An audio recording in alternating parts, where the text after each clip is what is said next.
पर, उससे पहले लक्ष्मी और दरिद्रता फिर भ्रमण पर निकलती है।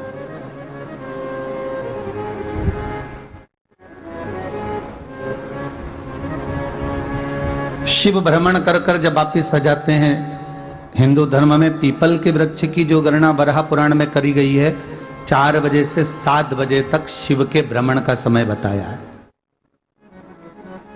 शाम को। तो 7 बजे से लेकर फिर रात्रि 9 बजे तक लक्ष्मी और दरिद्रता फिर भ्रमण पर जाती। इनका एक समय निश्चित है महाराज।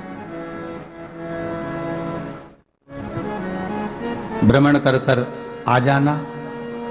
अब इस बीच में जब लक्ष्मी और दरिद्रता दोनों निकल कर जा रही हैं, तो दोनों एक भाव रख कर जाती हैं कि आज हमको कहां प्रवेश करना है।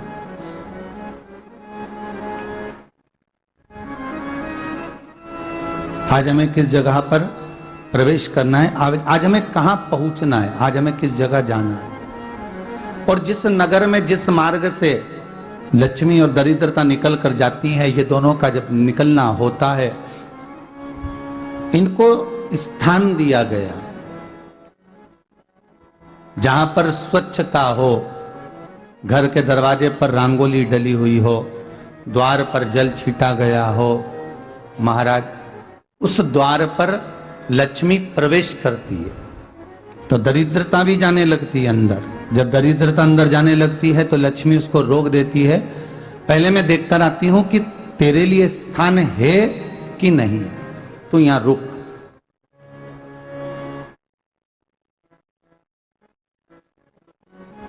कुछ देर तक दरिद्रता बाहर खड़ी रहती है और लक्ष्मी जी की बड़ी बहन जब दरिद्रता बार बार अंदर जाने का प्रयास करती है तो लक्ष्मी जी कहती हैं, जीजी तू इतनी बड़ी होकर तुझे मालूम है, तू तेरा सम्मान होना चाहिए, आदर होना चाहिए, और तू अंदर चली जा और कोई तेरा सम्मान ना करे तो कितना बुरा लगेगा, इसलिए तू बाहर खड़ी रहे, मैं अभी आई। अंदर जाती है और जब लक्ष्मी जी भ्रमण कर लेती हैं, अंदर प्रवेश कर कर आती हैं, और प्रवेश कर कर आती हैं तो दरिद्रता पूछती है चले अंदर। तो लक्ष्मी जी कहती हैं, तुझे मालूम नहीं है क्या जीजी कि जिस घर में मैं प्रवेश कर जाती हूं उस घर में फिर दरिद्रता नहीं जा सकती, क्योंकि ये तेरा वचन था, ये तेरा वचन था।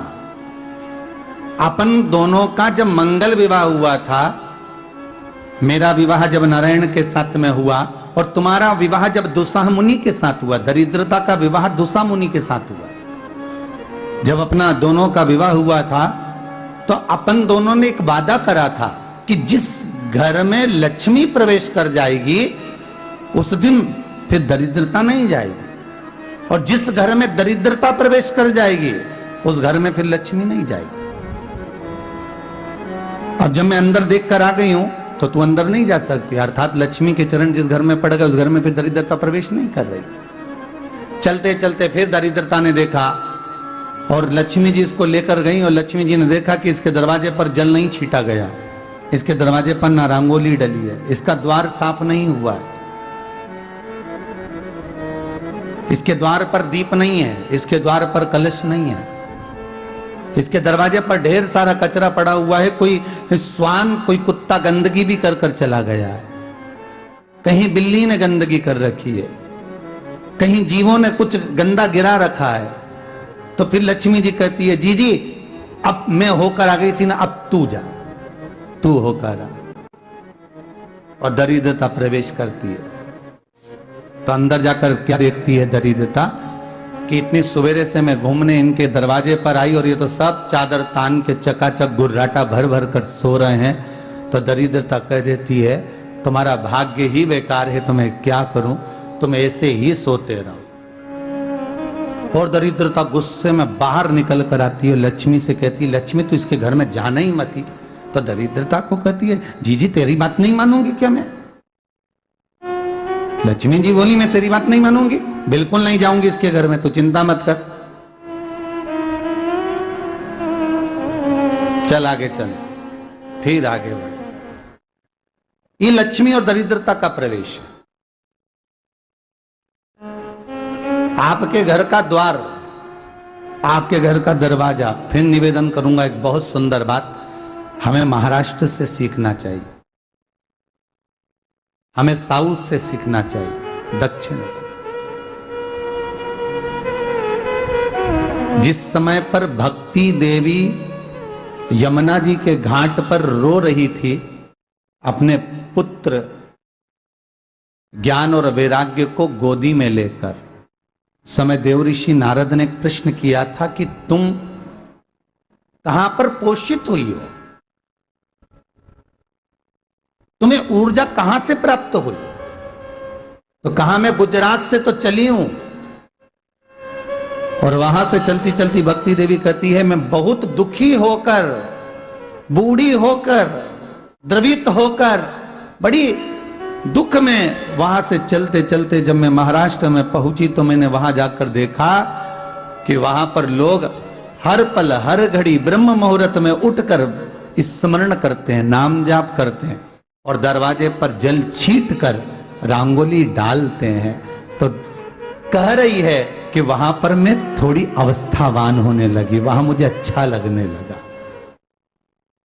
फिर जब मैं और आगे पढ़ी, दक्षिण में जब पहुंची, वहां पर जाकर मैंने देखा कि सुबह से उठकर मंगलाचरण, मंगला स्तोत्र और वेदों की ध्वनि होने लगी।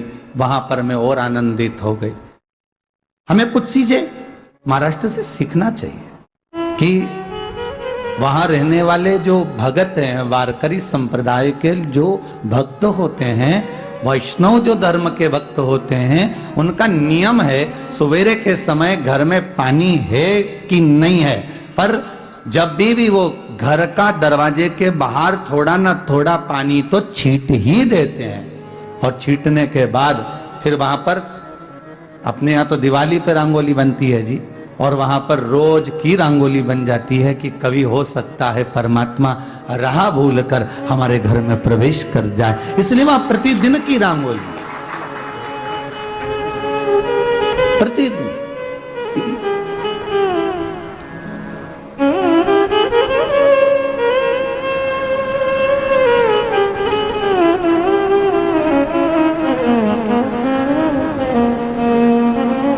हमें सीखना चाहिए थोड़ा सा। आज के जमाने में तो बहू अपने कमरे की झाड़ू लगा ले, वो ही बहुत बड़ी बात है। हो खड़ी खड़ी बहू ये देखती रहेगी कि नौकरानी सही से झाड़ू लगा रही, वहां से लगा के लाओ, इधर से हेड के ले जाओ, वहां से कचरा सोरो, वहां से पोछा लगाओ। खड़ी रहेगी, उंगली से बताती रहेगी, पर इतना नहीं बनेगा कि सेविका से, नौकरानी से, दासी से कह दे कि तू मम्मी पापा के कमरे की लगा ले, मैं मेरे कमरे की लगा लूंगी, तू जा उधर। थोड़ा दया का भाव अगर होता तो उसके मन में भी आता कि मेरी बड़ी सेठानी तो अपनी जगह पर है, पर छोटी तो सेठानी की भी बड़ी सेठानी है जो मुझ पर करुणा करती रहती है। पर बड़ी तो कहे कि बेटा रहने दे, तू उधर ले जा, जब भाभी के कमरे में देख ले जा, उसके बच्चों का बड़ा फैलारा रहता ना, तो उधर देख ले जा, तो जरा उधर, मां उधर भेज रही है।